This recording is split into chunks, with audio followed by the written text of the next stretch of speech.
তো আল্লাহর নামে শুরু করি। বিষয় হচ্ছে বড় পীর আব্দুল কাদের জিলানী রহমতুল্লাহ আলী। আমরা তো সকলে নাম শুনছি। অনেক বড় মাপে কিন্তু একজন কি ছিল, পীর ছিল, আল্লাহওয়ালা ছিল, আল্লাহর ওলি ছিল। আজ দেখেন গোটা বিশ্ব কিয়ামত পর্যন্ত ইনশাআল্লাহ তাআলা তার নাম পৃথিবীতে কি থাকবে, আমাদের মুখে, অন্তরে, হৃদয়ে, কিতাবে, ইতিহাসে, সব জায়গায় কি ওনার নাম থাকে যাবে। তো আব্দুল কাদের জিলানী রহমতুল্লাহ আলাইহির বাবা মা কেমন ছিলেন? বাবা মা ভালো ছিলেন বিধায় এরকম একটা উচ্চ মাকাম তিনি পাইছেন, তাই না? তো আমাদের কেমন হতে হবে? এক্সাম্পল আমাদের কেমন হতে হবে, একটা যদি আমি এক্সাম্পল দিই যে এইরকম আমাদের হলে আমাদের সন্তান ভালো হবে। যেহেতু আমরা ওইরকম হতে পারবো না, কিন্তু আমাদের কি করতে হবে? ভালো হতে হবে। তো বিষয় হচ্ছে সবাই একটু মনোযোগ দিয়ে আমার কথাগুলো শুনবেন, ঠিক আছে? আমি বেশি কথা বলবো না, যতটুকু বলবো একটু মনোযোগ দিয়ে শুনবেন। যদি ভুল হয় ইনশাল্লাহ আমাকে মাফ করে দেবেন। আমি যতটুকু জানি আমি আপনাদের মাঝে বলার চেষ্টা করবো। নবী করিম সাল্লাল্লাহু আলাইহি ওয়াসাল্লামের হাদিস আছে কি, বাল্লিগু আন্নী ওয়ালা বাহায়া, যা জানো অন্যের কাছে কি করো, পৌঁছায় দাও। তো আমি যতটুকু জানি ততটুকুই আপনাদের মাঝে পৌঁছে দেওয়ার চেষ্টা করছি ইনশাআল্লাহ। তো বিষয় হচ্ছে আব্দুল কাদের জিলানী রহমতুল্লাহের বাবা একদিন, তখন অবিবাহিত বিবাহ হয়নি। তো উনি একদিন হচ্ছে নদীর পাড়ে ক্ষুধার্ত অবস্থায়, অনেক কয়েকদিন থেকে মনে করেন খাবার খায়নি, ধরেন প্রায় 7 দিন। হ্যাঁ, আমি যতটুকু পড়ছি শুনছি এটার মধ্যে মতভেদ থাকতেই পারে, স্বাভাবিক। তো খিদার জন্য খুব কাতরাচ্ছিলেন উনি। তো খিদার জন্য খুব কাতরায় এক পর্যায়ে দেখে নদীর পানিতে একটা আপেল ভাসে যাচ্ছে। নদীর স্রোত যায় না, সবসময় তো নদীর মধ্যে পানি থাকে, হ্যাঁ, নদী দিয়ে চলে যায়। তো আপেলটা উনি কি করছেন, তুলে এনে খাওয়া শুরু করে দিচ্ছেন।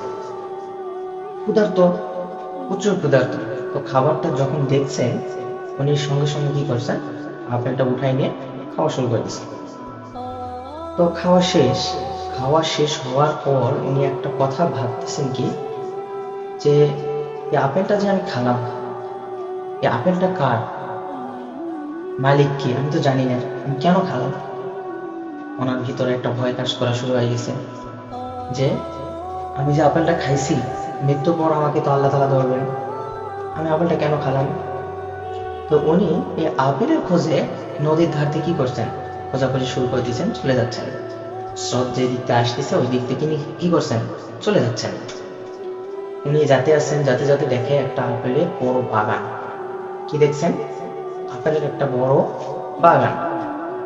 তো উনি এখন বাগানের মধ্যে ঢোকে, মালিকের মানে হচ্ছে আপেলের বাগানটা যার, ওই মনিবের তল্লাশি করতে শুরু করলেন।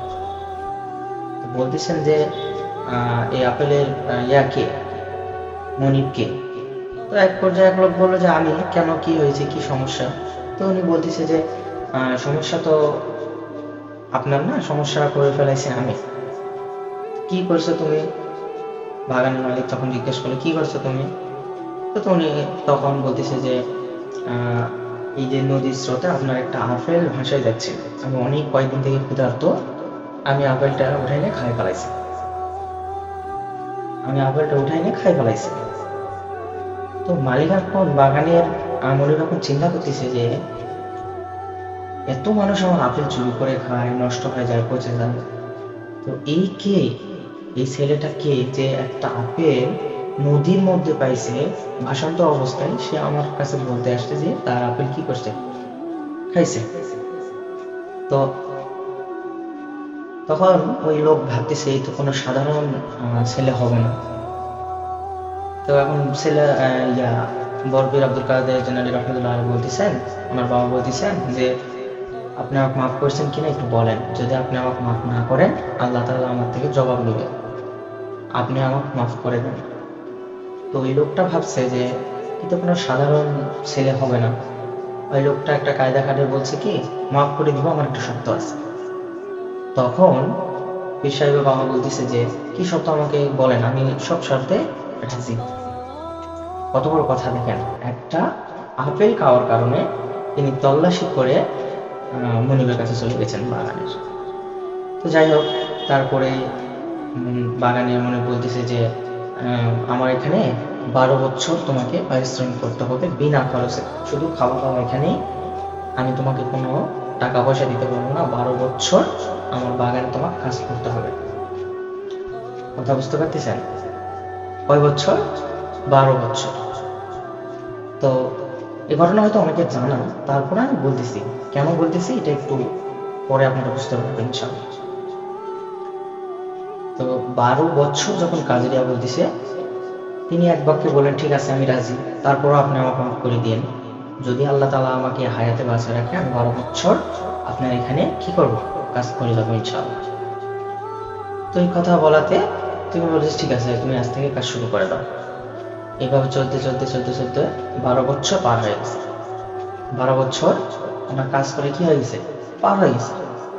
12 বছর পর, খুব খেয়াল করে কথাটা শুনবেন, এটার মধ্যে শুধু একটা বিষয় না, অনেক কিছু আমাদের বোঝার বিষয় আছে, এই কারণে বলতেছি। 12 বছর যখন উনি ওখানে কি করছেন, কাজ করছেন, 12 বছর কাজ করার পরে উনি এখন মনে করে যা বলতেছে যে আমার তো 12 বছর পূর্ণ হলো, আপনি কি আমাকে মাফ করছেন? আপনি কাজ করবেন এরকম 12 বছর একটা আপেলের জন্য? একটা আপেল কেন, আপনি 1 কোটি টাকাও যদি কারো মারা দেন, আপনি 12 মাস 1 বছর কাজ করবেন? করবেন না। এটা আমাদের দ্বারা সম্ভব নয়। তাহলে তাদের ইমান কেমন ছিল? তারা আল্লাহ তাআলাকে কেমন ভয় করত? ঠিক আছে, তারপর আসি। তো যখন যাই বললো যে আমাদের 12 বছর পূর্ণ হয়ে গেছে, তখন ওই মলিক বলতেছে আমার আরেকটা শর্ত আছে। কি বলতেছে? আরেকটা শর্ত আছে। তো আমাদের মতন লোকজন হলে তখন কি করতো? কথা বলো। আমাদের মতন লোকজন হলে কি করতো? হ্যাঁ, রাগে ফায়ার হয়ে যেত, হ্যাঁ তুমি 12 বছর কাটে নিলা আবার বলছো, এটা একটা অন্যরকম না? তো তারপরে হচ্ছে ঠিক আছে আপনার আর কি শর্ত আছে বলেন, আমি এই শর্ত রাজি, আমি এই শর্ত রাজি হয়ে গেলাম। তো তখন উনি বলতেছে যে আমার একটা মেয়ে আছে, ওই মেয়েটাকে তোমার বিয়ে করতে হবে। তিনি তা বললেন আমি রাজি। তো বলতেছে আমার মেয়ে কিন্তু বোবা। কি বলছেন? আমার মেয়ে কথা বলতে পারে না, বোবা। উনি বলছে ঠিক আছে আমি রাজি। পীর সাহেবের বাবা কি বলছে? আমি রাজি। তো তারপর বলতেছে যে আমার মেয়ে হচ্ছে কানা, চোখে দেখতে পায় না, কানা, আমরা গ্রাম্য ভাষা এটা বলি না, কানা, অন্ধ। আচ্ছা যাই হোক, অন্ধ কানা।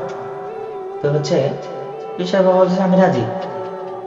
তারপরে বলতেছে যে আমার মেয়ে কিন্তু হচ্ছে পঙ্গু, আমার মেয়ে প্রতিবন্ধী পঙ্গু। প্রতিবন্ধী পঙ্গু হয় না যে হাঁটতে পারে না, বলছে আমার মেয়ে হাঁটতে পারে না, এরকম অনেক কিছু দেখাইছে। তো বিশাল বাবা তারপরে কি হয়েছে, রাজি হয়ে গেছে। বিশাল বাবা তারপর রাজি হওয়ার পরে তার বিবাহ সম্পন্ন হলো। মেয়ে দেখায়নি, না দেখেই তার কি করলেন, বিবাহ সম্পন্ন হলো। তো যখন বিবাহ সম্পন্ন হওয়ার পরে বাসর ঘর ওনাকে দেখাই দেওয়া হয়েছে। তো বাসর ঘরে নিয়ে গেছেন, দরজা খুলে ঢোকার সঙ্গে সঙ্গে সালাম দিয়েছেন, মেয়ে আসসালামু আলাইকুম বলে উঠছেন। উনি সঙ্গে সঙ্গে দরজা লাগাই দিয়ে বাইরে আসে ওনার শ্বশুরকে বলতেছেন যে আমাকে তো ভুল ঘর মনে দেখাই দেওয়া হয়েছে, আমার ওই রুমটা মনে হয় না, আমার যে রুমের কথা ছিল, যে ঘরে বাসর, ও মানে ওই রুমটা এটা হয়তো বা না। তো তখন ওনার শ্বশুর বলতেছেন যে ওটাই রুম। তখন পিসাই বাবা জিজ্ঞাসা করলো যে মেয়ে তো কথা বলতেছে, আমাকে সালাম দিছে, আপনি তো বললেন আপনার মেয়ে বোবা। কি কি বলছে? আপনার মেয়ে মানে আপনি এত বললেন আপনার মেয়ে বোবা, তাহলে আমাকে সালাম কি করে দিল? খুব ইন্টারেস্টিং একটা বিষয়। তো তারপরে আমার শ্বশুর বলতেছেন যে শোনো, আমার মেয়ে কখনো প্রাপ্ত বয়স্ক হওয়ার পরে পরপুরুষের সঙ্গে কথা বলেনি, সেই কারণে আমি তোমাকে বলছি যে আমার মেয়ে বোবা, কথা বলতে পারে না। সুবহানাল্লাহ। এরপরে কোনোদিন প্রাপ্তবয়স্ক হওয়ার পরে পরপুরুষ দেখেনি, এই জন্য আমি বলছি অন্ধ, বাহিরে বাড়ায়নি, এই জন্য আমি বলছি প্রতিবন্ধী পঙ্গু। তো তিনি এটা শোনার সঙ্গে সঙ্গে আল্লাহ তাআলার দরবারে শুকরিয়া আদায় করলেন। তারপরে রুমে গেলেন, হ্যাঁ, ভালোবাসা বিনিময় করলেন। তো এটা বলার একটা কারণ হচ্ছে, এটা আমি পরে বলতেছি, এটা বলার কারণটা কি এটা আপনি মনে রাখবেন। ঠিক আছে, এখন আরেকটা টপিক নিয়ে আমি আলোচনা করি, এটা বিশ্বাস করে দিও। আচ্ছা ঠিক আছে। তো ওই যে পীর সাহেবের বাবা কেমন ছিলেন, তার মা কেমন ছিল, বুঝতে পারছেন? পীর সাহেবের বাবা এবং তার মা কেমন ছিলেন, ওনারা কেমন ছিলেন সেটা তো আমরা ঘটনা ইতিহাস পড়লে বুঝতে পারি, তাই না? এই যে ঘটনা বললেন, আপনারা বুঝতে পারলেন না সে কেমন পর্দাশীল ছিল, হ্যাঁ, সে কেমন আমলওয়ালা ছিল তারা। তার গর্ভে থেকেই তো পীর সাহেব আসছেন। আমার কথা বুঝতে পারছেন? এই ঘটনা বলার আসল উদ্দেশ্যটা কি? তার পেট থেকে, তার গর্ভ থেকেই তো আমাদের পীর সাহেব আসতেন। আজকে ইতিহাসের খাতায় ওনার নাম আছে। ইনশাআল্লাহ তাআলা যতদিন পৃথিবী থাকবেন ওনার নাম চর্চা হবে, হবে কিনা? এই যে আমি বলতেছি, আরো কেউ বলবে, আপনি শুনলেন হয়তো বা আরো কাউকে বলবেন। তারা কেমন মানুষ ছিলেন, তারা কেমন মানুষ ছিলেন? তো ভালো হলে তো ভালো কিছু আশা করা যায়, তাই না? তাদের গর্ভ থেকে জন্ম নিলেন কে? পীর সাহেব আব্দুল কাদের জিলানী রহমতুল্লাহি আলাইহি। তো ওনার জীবন কাহিনী আরো কেমন ছিলেন? উনি জন্ম থেকে কি ছিলেন? 18 পারার হাফেজ ছিলেন। কত পারার? 18 পারার হাফেজ ছিলেন। এটা আপনি জানেন? ইন্টারেস্টিং বিষয়। জন্ম থেকে 18 পারার হাফেজ ছিলেন। খুব খেয়াল করে শুনবেন, আমরা যারা মা আছি, মা, এই কথাটা খুব খেয়াল করে শুনবেন। সে জন্ম থেকে 18 পারার হাফেজ কেন হলেন? এটা যদি আপনারা মনোযোগ দিয়ে শোনেন তো ফায়দা আছে। আপনার সন্তানকে আপনি তো ভালোবাসেন, তাই না? সন্তানকে মানুষ করতে গেলে এই কথাটা আপনি খুব গুরুত্ব সহকারে শুনুন, শোনেন। তো বিষয় হচ্ছে, উনি হাফেজ কিভাবে হলেন? পীর সাহেবের মা ছিলেন 18 পারার হাফেজা। তার মার কি 18 পারা মুখস্থ ছিলেন? তিনি প্রতিদিন ওনাকে গর্ভে নিয়ে, পীর সাহেব যখন গর্ভে ছিলেন, গর্ভে নিয়ে প্রতিদিন 18 পারা পড়তেন। তার মানে হচ্ছে হুজুরের উপর শুরু করতে রাত হইতে হইতে তার 18 পারা কাজ হচ্ছে, পড়তে আছে। এইভাবে তেলাওয়াত করতে করতে করতে করতে আল্লাহ তাআলা ওই মায়ের বদৌলতে, মায়ের আমলের বদৌলতে কি করছেন? পীর সাহেবের আল্লাহ তাআলা জেহনের মধ্যে 18 পারা কোরআন ঢুকাই দিয়েছেন। কথা কি ক্লিয়ার? তাহলে বুঝেন আপনি মা, আপনার কতটুকু দায়িত্ব, আপনি কতটুকু পালন করতেছেন। এখনকার মডার্ন বাচ্চাকে শুয়ে নিয়ে, পাশে নিয়ে, বসে নিয়ে আমরা কি দেখি? ফেসবুকের মধ্যে রিলস দেখি। ফেসবুকের মধ্যে কি দেখি? রিলস দেখি। তো বলেন তো, আমাদের সন্তান কি মানুষ হবে? হ্যাঁ, আমাদের সন্তান কি মানুষ হবে? সম্ভব না। আমাদের সন্তান মানুষ হওয়া সম্ভব কোশ্চিন কালেও না। আপনারা কি ভাবছেন? এই যে ফোন, বাচ্চা খাচ্ছে না, এই যে নাও ফোন, ভাত খাও। বাচ্চা পড়তে বলতেছে না, কান্নাকাটি করতেছে, এই যে নাও ফোন। বাচ্চা কান্না দিচ্ছে, কি করলেন আপনি? এই যে নাও বাবা গেমস খেলো, এই যে নাও বাবা ইউটিউব দেখো, এই যে বাবা রেকর্ড কারণ। এইভাবে আপনি বাচ্চা মানুষ করবেন? কোশ্চিন কালেও এটা আপনার দ্বারা সম্ভব কখনোই হবে না, কখনোই হবে না। আপনি নিজেই তো ঠিক না। কথাগুলো যদি হার্ড হচ্ছে, একটু বুঝবেন আমার কথা। আপনি নিজেই তো ঠিক না, তো বাচ্চা কিভাবে মানুষ করে? আচ্ছা, এই টপিকে আমি পরে আসতেছি ফোনের। তো বিষয় হচ্ছে, যখন তিনি গর্ভে ছিলেন তখন তার বাবা মারা যায় পীর সাহেবের। তো বাবার উচিত ছিল যে আমি মারা যাওয়ার পরে আমার ছেলেকে কি করবেন? মাদ্রাসায় ভর্তি করাবেন। মাকে বলে গেছে। তো যখন পীর সাহেবের প্রাপ্ত একটা বয়স হয়ে গেল মাদ্রাসায় পড়ার মতো, তো মক্তবে পাঠিয়ে দিয়েছেন। আগের যুগে তো এরকম মাদ্রাসা ছিল না, বুঝতে পারছেন? মক্তবে পাঠিয়ে দিয়েছেন। মক্তবে যাওয়ার পরে খুব খেয়াল করে শুনবেন, হুজুর যখন বলছে যে তুমি আলিফ বলো আলিফ। তো যখন হুজুরের মুখে আলিফ শুনছেন, পীর সাহেব বলতেছে আলিফ। আলিফ লাম মিম যালিকাল কিতাবু লা রাইবা ফীহি হুদাল লিল মুত্তাকিন, এভাবে বলতে আছে। বলতে বলতে বলতে বলতে বলতে বলতে এক পর্যায়ে হুজুর লাস্টে কি করছেন, উস্তাদরা কোরআন খুলছেন, অবাক হয়ে যাচ্ছেন যে আমি শুধু বলতে বললাম আলিফ, বাচ্চা বললো আলিফ লাম মিম যালিকাল কিতাবু লা রাইবা ফীহি হুদাল লিল মুত্তাকিন, এভাবে চলতে আছে চলতে আছে। যখন কোরআন খুলছে সবকিছু পড়া ঠিক, একটাও ভুল যায় না। পড়তে পড়তে পড়তে পড়তে উনি 18 পাড়ায় যায় কি করছেন, স্টপ মারছেন। 18 পাড়ায় যায় যখন থামে গেছেন, আর বলতে পারেন না। ওনার মা আসলো, ওনার মাকে হুজুর জিজ্ঞেস করলেন কি ব্যাপার, এরকম এরকম বৃত্তান্ত, আমরা শুধু আলিফ বলতে বলছি, আপনার ছেলে তো 18 পাড়া আমাদেরকে শোনাই দিল। তখন বিশ্ববিদ্যালয়ের মা বললেন যে আমার ছেলে যখন গর্ভে ছিল আমি প্রতিদিন 18 পারা তেলাওয়াত করছি, আমি 18 পারা হাফেজ ছিলাম, হাফেজে ছিলাম। তাহলে চিন্তা করেন, আপনি এখন চিন্তা করেন আপনি কোথায় আছেন। তারা তো সন্তান জন্ম দিচ্ছে, আপনিও তো দিচ্ছেন, ওনারাও তো সন্তান মানুষ করছে, আপনারাও তো করছেন, তাই না? করতেছেন না? করতেছেন। তাহলে আপনার সন্তান কেন মানুষ হচ্ছে না? এটা একটা বোঝার বিষয় না? আপনার সন্তান কেন মানুষের মতো মানুষ হচ্ছে না, এটা একটা বোঝার বিষয় না? এগুলো আমাদেরকে খেয়াল করে চলতে হবে। তো এখন অন্যরকম কথা বলি, আমাদের সমাজের মধ্যে প্রচলন কি। আচ্ছা, আমি রাজনীতি নিয়ে একটু কথা বলি।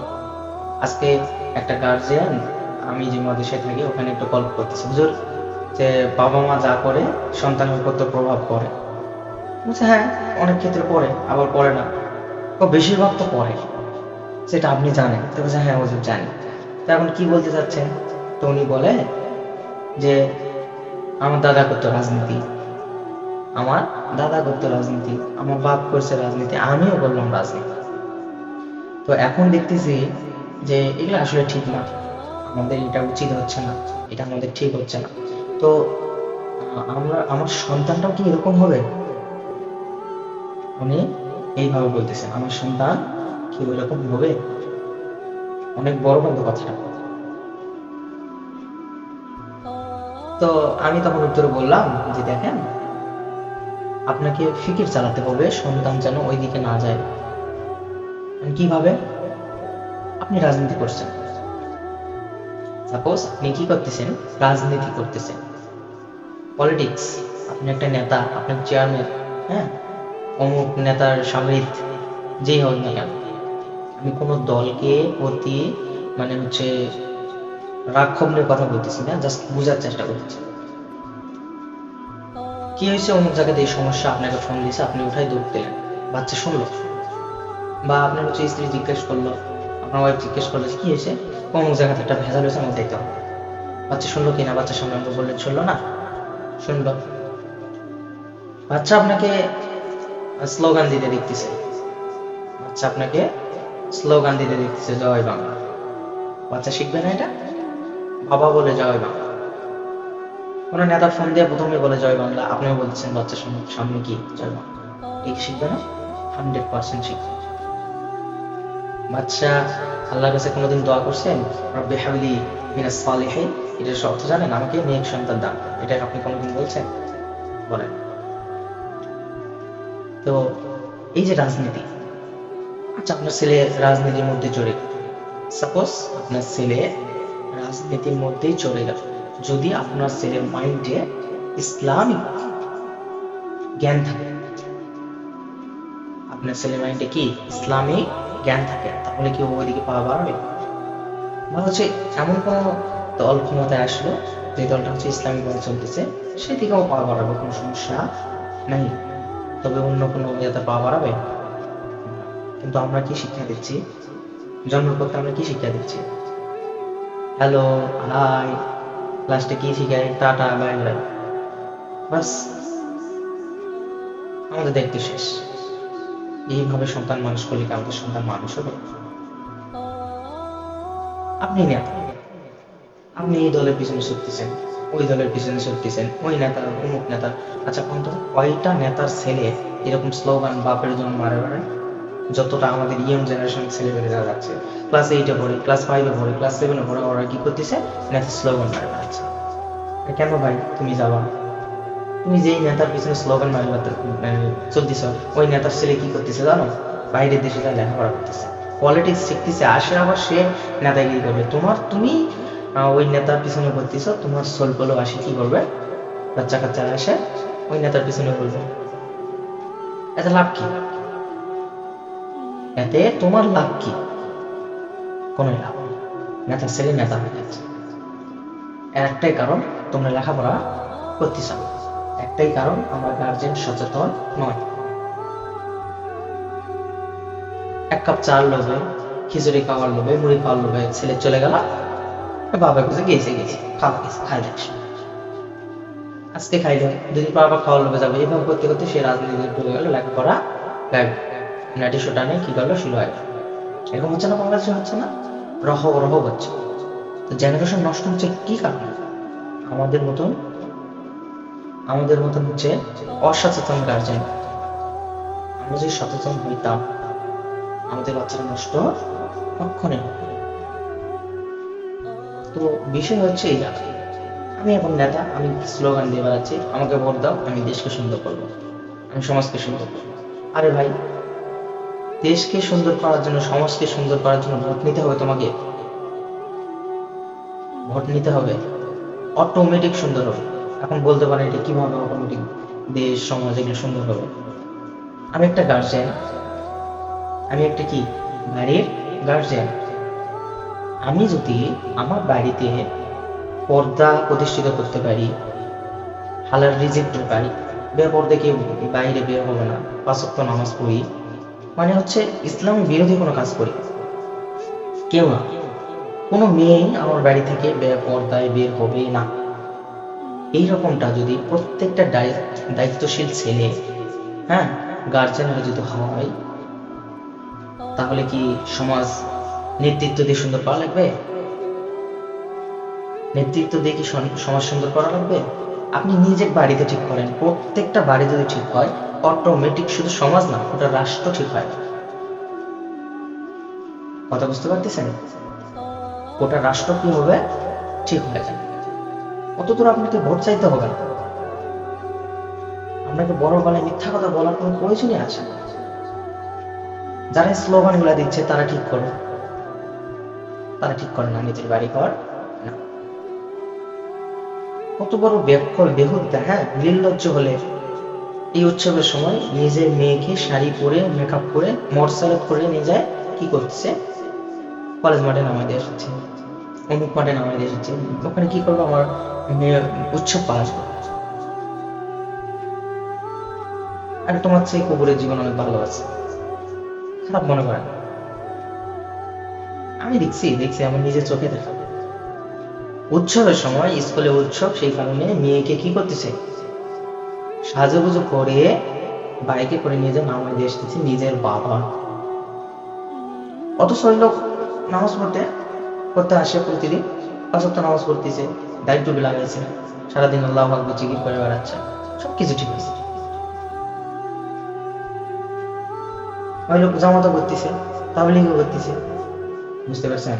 অথচ নিজের মেয়েকে কি করলো, সাজুগুজু করে ওখানে যায় সাড়ে 10। দেখি ইসলাম শোভা দেয়? তাহলে বাচ্চাকে কে নষ্ট করবে? হ্যাঁ, পরে বাচ্চা পালাই গেছে, হুজুর একজনের হাত ধরে চলে গেছে, এখন আমরা কি করবো? বাচ্চাকে অনেক চেষ্টা করছি এই কথা নিয়ে, তুমি গোড়াতেই তো ঠিক করতে পারো না। আপনি গোড়াতে কি করতে পারেন, ঠিক করতে পারেন, তো আপনার বাচ্চাকে ঠিক থাকবে? এগুলা আপনি কখনোই করবেন। আমরা কালচার ধরে ফেলেছি পশ্চিমাদের। কাদের? পশ্চিমাদের। এই যে মোবাইল ফোন রেকর্ড হচ্ছে না আজকে, অনেকেই রেকর্ড করতেছেন, তাই না? আমার ফোনে কিন্তু রেকর্ড হচ্ছে। এই যে মোবাইল ফোনটা আমাদের তৈরি, এই মোবাইল ফোনটা যে আমরা ইউজ করতেছি, এটা আমাদের তৈরি, আমাদের তৈরি। এই মোবাইল ফোনটা বাড়িতে নিয়ে আসার পর আমরা কি করি, বাচ্চাকে লাগাই দিয়ে রাখি, দেখো বাবা তুমি কারেন্ট দাও, বাচ্চা একটু মার সঙ্গে খেলাতে গেলে, একটু জ্বালালে, রান্না করে যায়, এটা ওটা বলালে কি করে, এ তো তুমি মোবাইল নিয়ে এদিকে চলে যাও। কেন?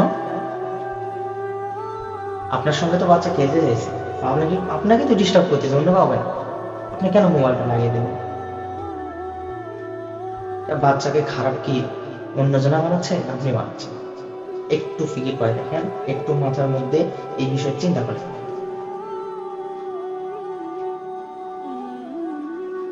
তো বাচ্চাকে নষ্ট করতেছি আমরা। পরে যায় বলবেন যে ওজন মোবাইল নেওয়ার জন্য জেদ ধরছে, মোবাইল নেওয়ার জন্য এই করতেছে, সেই করতেছে, হ্যাঁ, বিভিন্ন কাহিনী। এগুলা মানে বাস বাহানা, নষ্ট আপনি করছেন। একটা চায়নার প্রতিবেদন দেখলাম, চীন, চায়না, নাম শুনছেন না দেশের? ওই দেশের একটা প্রতিবেদন দেখলাম, একটা অঞ্চল এলাকায় নাকি এরকমটা শুনলাম, এখন বাস্তব কিনা জানি না। বলতেছে যে ছোট যেই বাচ্চারা আছে এরা ফোন ইউজ করতে পারে। ফোনের মধ্যে কিছু নেই, ফোন যদি হাতে নেই কিচ্ছু করতে পারবে না, ওদের এটা খালি একটা বাক্সের মতো। কেন? এখন হচ্ছে লাইসেন্স প্রাপ্ত হচ্ছে ইউটিউব চ্যানেল চালাতে হয়, বুঝছেন?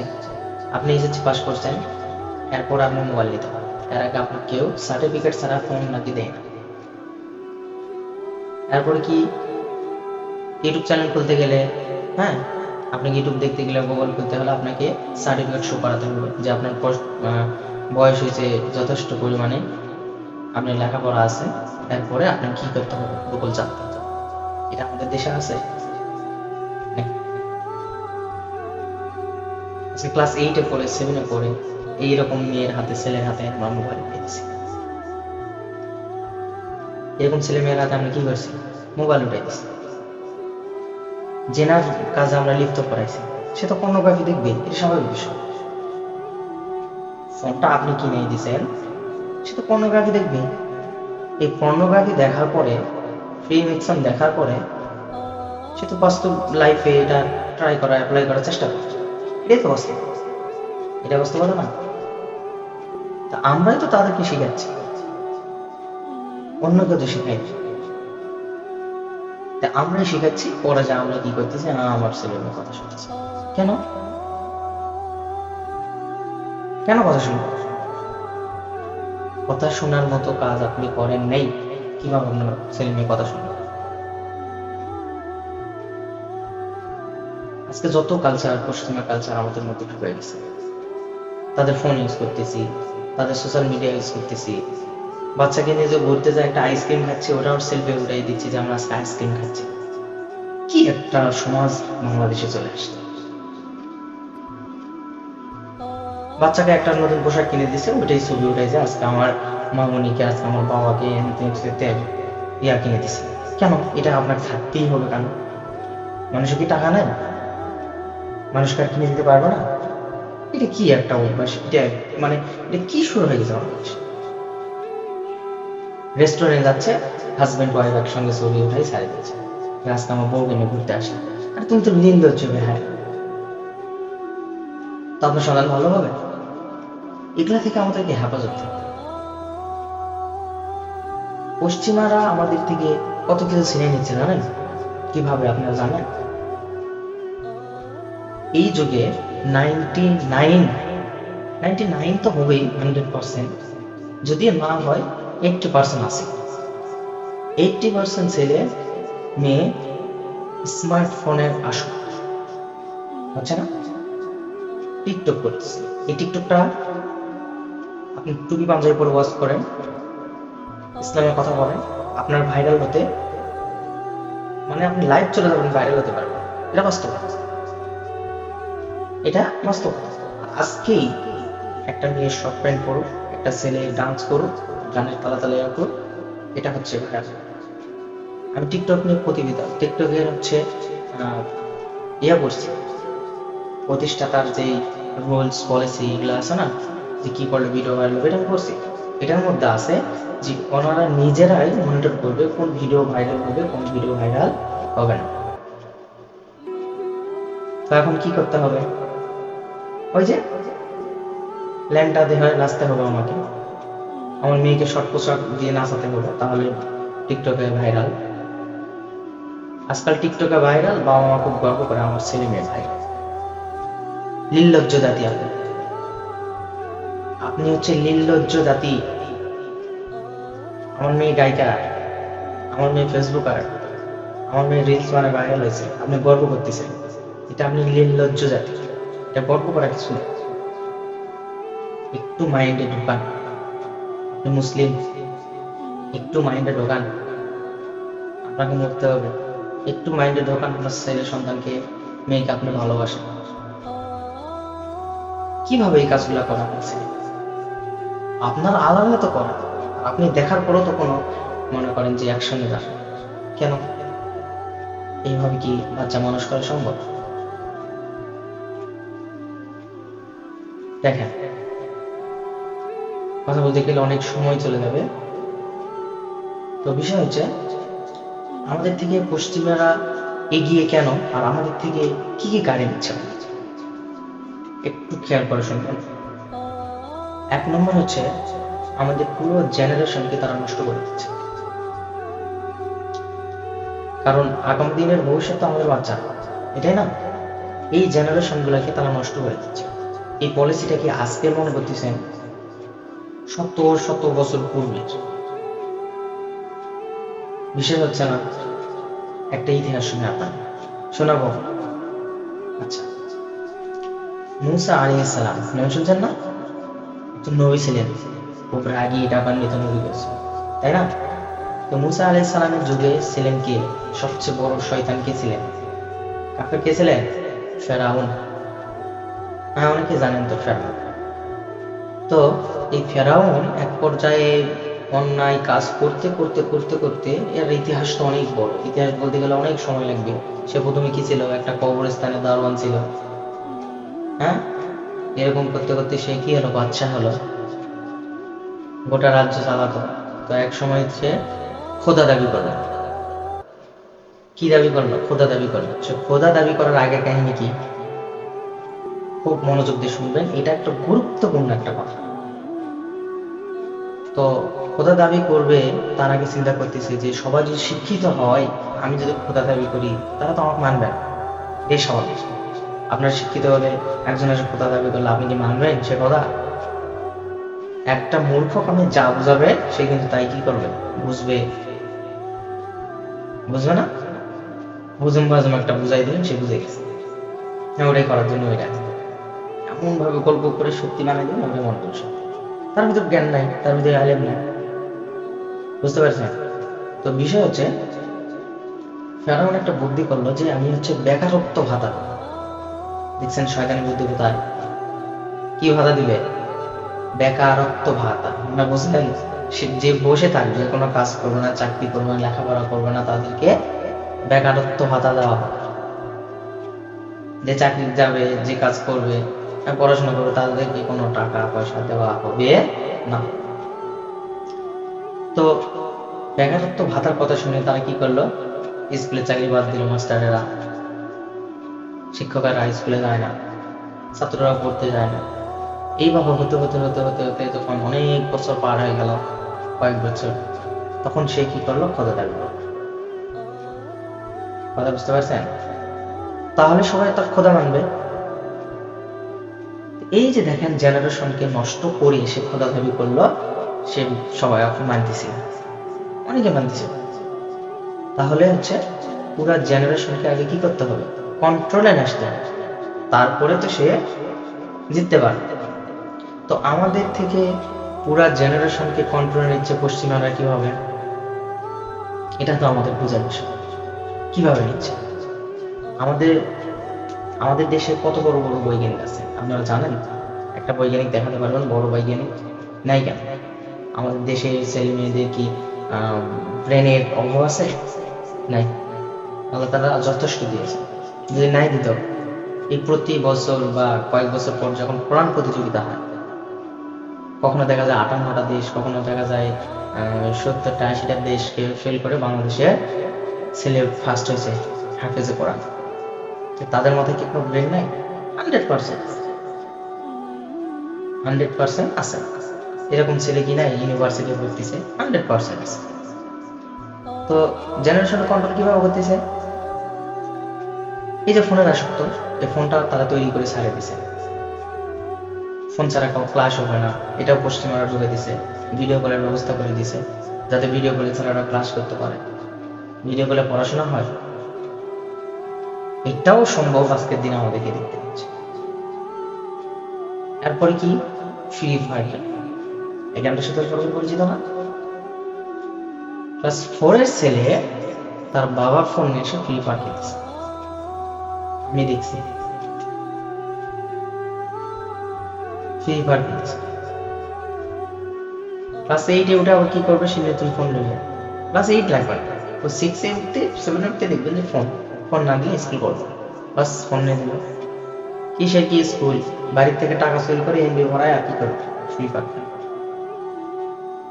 এই তো আমাদের জেনারেশন। অথচ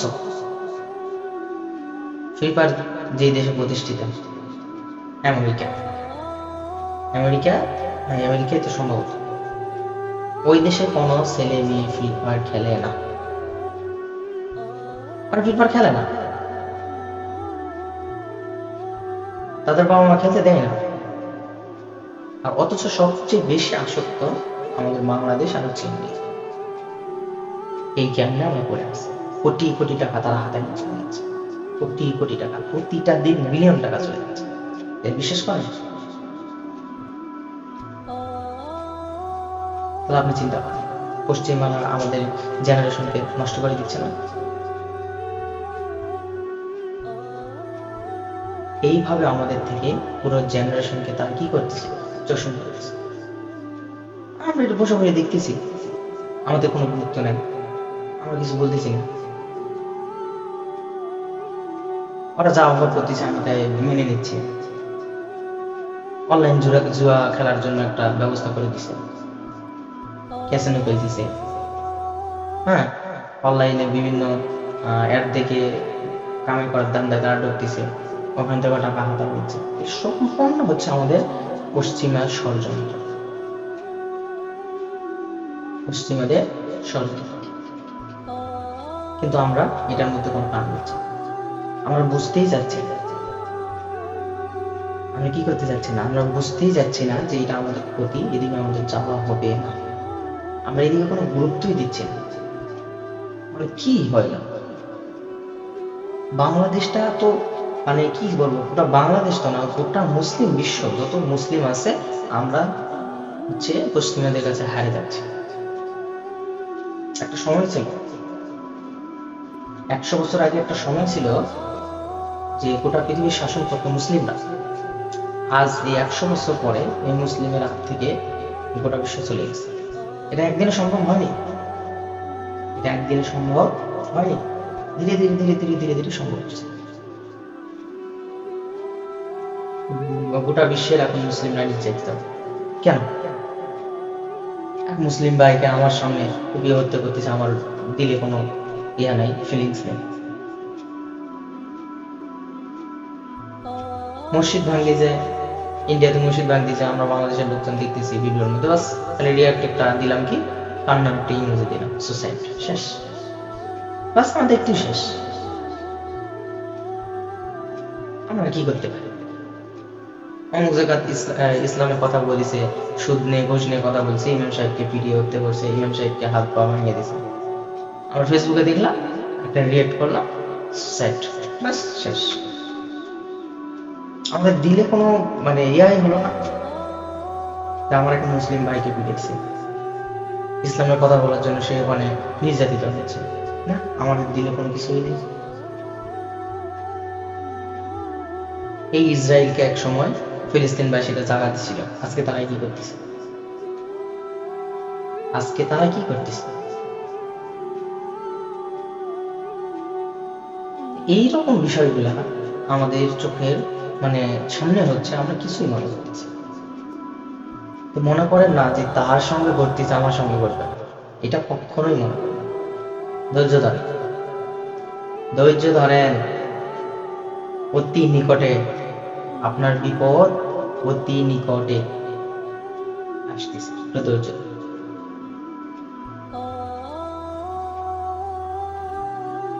হাসায় খেলায় উড়ে দিন না, একটা ধৈর্য ধরেন।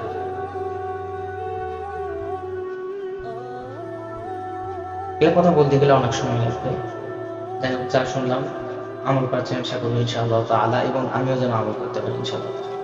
তো প্রথমে আমি কি বলছিলাম, যে বাচ্চাকে মানুষ করতে হলে নিজেকে আগে আমার ভালো হতে হবে, নিজেকে আমাকে ভালো করতে হবে। এখন বাচ্চা আমার সারা জীবন দেখতেছে আমার গন্ডগোল, আমার মারামারি, সংসারের মধ্যে আমি আমার ওয়াইফ গন্ডগোল মারামারি করতেছি, এটা দেখলে তো বাচ্চা এটাই শিখবে। বাচ্চাকে আমি তো সময় দিচ্ছি না, সারাদিন ফোন নিয়ে ব্যস্ত আছি, বাচ্চা তো এটাই শিখবে। বাচ্চাকে মানুষ করতে হলে কয়েকটা আমি টিপস দিচ্ছি। আমার 3 বছর শিক্ষকতার যোগ্যতা থেকে আমি কিছু বলতে চাচ্ছি। যেহেতু আমার এলেম নাই, অনেক কিছু সারা করতে পারেন, আমার চেয়ে অনেক শিক্ষিত আছেন, অনেক বুঝেন ইনশাআল্লাহ তাআলা আপনারা, এটা আমি জানি। তো বিষয় হচ্ছে, বাচ্চাকে কখনো ফোনের আসক্তি করাবেন না। বাচ্চাকে কখনো কি করাবেন না, ফোনের আসক্ত কখনোই করাবেন না। এক, বাচ্চার সামনে কখনো বাজে ব্যবহার করবেন না। আপনাদের যতই গন্ডগোল, মারামারি হোক, কাটাকাটি হোক, বাচ্চার সামনে কখনো এটা করবেন না। সবার সামনে বাচ্চাকে ধমক দিবেন না, ভালো শিখাবেন, মিথ্যা আশ্বাস দিবেন না, মিথ্যা কথা বলবেন না, এগুলো থেকে এড়িয়ে চলবেন, তাহলে বাচ্চা আপনাকে জানা শুনবে। তো অনেক কথা বললাম, কেউ কিছু মনে করবেন না। আর ইনশাআল্লাহ তাআলা যদি আগামীতে আরো আসি, আরো কিছু কথা বোঝাবো। আপনাদের এখানে আজানের সময় মনে হয় যাচ্ছে, ঠিক আছে আমি এখনই শেষ করে দিব। তো যা বললাম ইনশাআল্লাহ আপনারা আমল করার চেষ্টা করবেন, বাচ্চাকে ভালো করে মানুষ করবেন, মানুষের মতন মানুষ করবেন। এরা হচ্ছে আমাদের দিনের ভবিষ্যৎ। যদি আমরা না পারি এদেরকে মানুষ করা, তা আমরা শেষ। নতুন প্রজন্মকে আমরা কিছু উপহার দিতে পারতেছি না, এটা আমাদের ব্যর্থতা। আল্লাহ তাআলা বলছে যে আমার দিনকে সাহায্য করবে, আমি তাকে সাহায্য করব। যদি আমরা পথভ্রষ্ট হয়ে যাই, আল্লাহ আমাদেরকে ধ্বংস করে দিয়ে অন্য জাতি নিয়ে যাবে, অন্য কম নিয়ে আসবে। তো অতএব আমরা সকলে সচেতন হব ইনশাআল্লাহ তাআলা।